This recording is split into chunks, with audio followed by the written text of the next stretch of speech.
කිලිනොච්චි නගර සීමාවට කිලෝමීටර් 1.5ක් ආසන්න ඉදිකර තිබූ LTT ආරක්ෂක බැම්මක් සොයා ගැනීමට යුද හමුදාව සමත්ව සිටිනවා. මේ යුද අගලකින් හා පස් බැම්මකින් වට වී තිබෙන්නේ. හමුදාව මේ ආරක්ෂක බැම්ම බෙදහෙලීමට ප්‍රහාර දෙයක් කර ඇති බවයි එහි සිටින රූපවාහිනී සමන් කුමාර රාමවික්‍රම පවසන්නේ.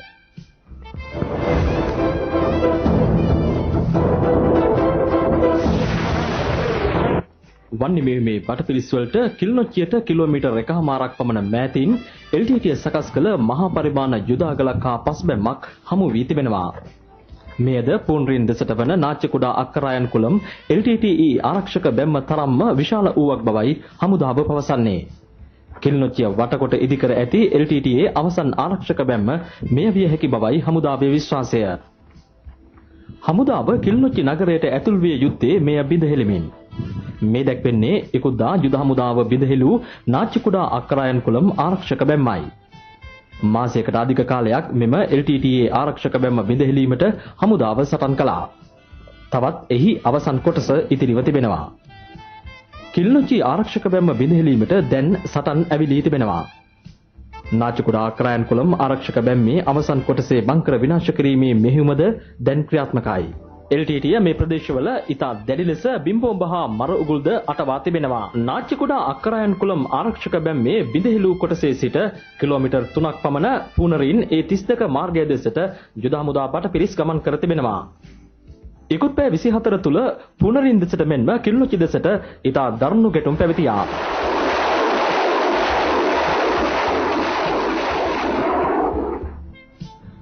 අක්කරායන් කුලම් නාච්‍ය කුඩා ආරක්ෂක බැම්මෙන් පලා ගිය ත්‍රස්තවාදීන්ට මල්ටිබැරර් රොකට් ලොන්චර් ප්‍රහාරද ඉකුත් දින කිහිපය තුලම යුද හමුදාව එල්ල කළා.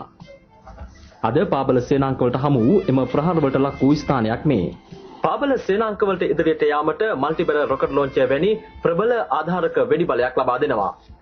එමෙන්ම ශ්‍රී ලංකා ගුවන් හමුදාවේ ප්‍රහාරක යානාද එම පාබල සේනාංකවලට ඉදිරියට යාමට ලබා දෙන්නේ විශාල සහයෝගයක්.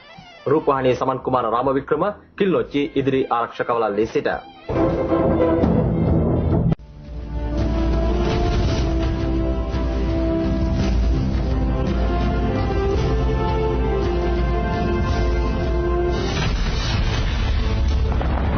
මම සිටින්නේ මොනරවැව ගම්මානයේ. වසර 9ක්ම LTT ත්‍රස්තයන්ගේ ග්‍රහණයට හසු වී තිබූ මොනරවැව ගම්මානය වීරෝදාර රණවිරුවන් ඔවුන්ගෙන් මුදා ගැනීමට සමත්ව සිටිනවා. මීට වසර 9කට පෙර සිවිල් ජනතාව මොනරවැව ගම්මානයේ ජීවත් වුණා.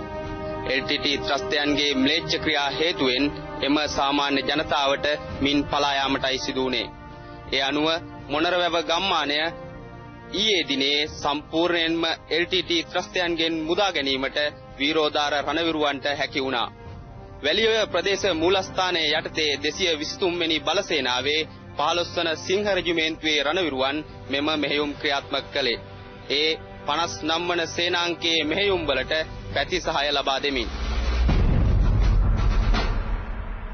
1999 වසර වනතෙක්ම මොනරවැව ගම්මානයේ සිවිල් ජනතාව රැඳී සිටියා. එහෙත් LTT ත්‍රස්තයන් ගම්මානය අත්පත් කර ගැනීමෙන් ජනතාවට පලා යාමට සිදු වුණා. පවුල් 120ක් මෙහි ජීවත්ව තිබෙනවා. මහවැලි යෝජනා ක්‍රමයේ යටතේ සංවර්ධනය කර තිබූ ගම ඉතා සස්තිකව පැවත තිබෙනවා. මොනරවැව ගම්මානය මුදා ගැනීමත් සමග ගම්මානය පෝෂණය කළ මොනරවැව, ටිකිරිවැව, කුරුළුවැවද ආරක්ෂක අංශ අතට පත්ව තිබෙන්නේ. සාමාන්‍ය ජනතාවගේ නිවාස ගරාවැටි ඇති දැකිය හැකි. ගම්මානයේ ඉදිකොට තිබූ සෙන්පති ඩෙන්සිල් කොප්පෑකඩුව මහතාගේ පිළිරුව ත්‍රස්තවාදීන් විනාශ කර දමා තිබෙනවා. ත්‍රස්තවාදයේ මුලිනු පුටා දැමීමට ඉමහත් සේවයක් කළ ඩෙන්සිල් කොප්පෑකඩුව නම් වූ සෙන්පතියාගේ පිළිරුවට පවා LTT ඇති බය මෙම පිළිරුව විනාශ කොට ඇති ආකාරයෙන් දැකිය හැකියි.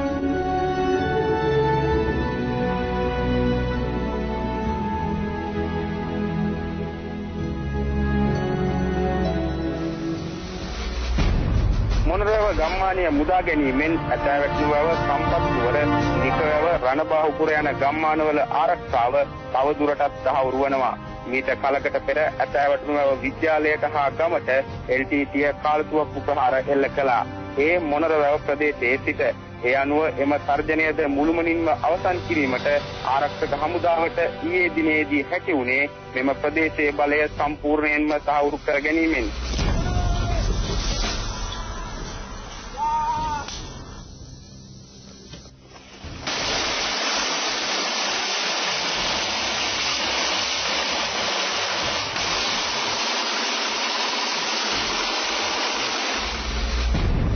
LTT මර්මස්ථානයක්ව පවතින ගජබාපුරට තවත් කිලෝමීටරයක් දුරින් ආරක්ෂක හමුදාව රැඳී සිටින්නේ.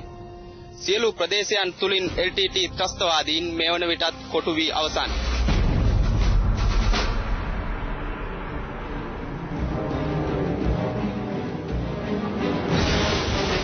චමිල් ආනන්ද වසන්ත බණ්ඩාර සමගින් මම සුජිත් කුමාර මොනරවැව අවසන් ඉදිරි ආරක්ෂක වළල්ලේ සිට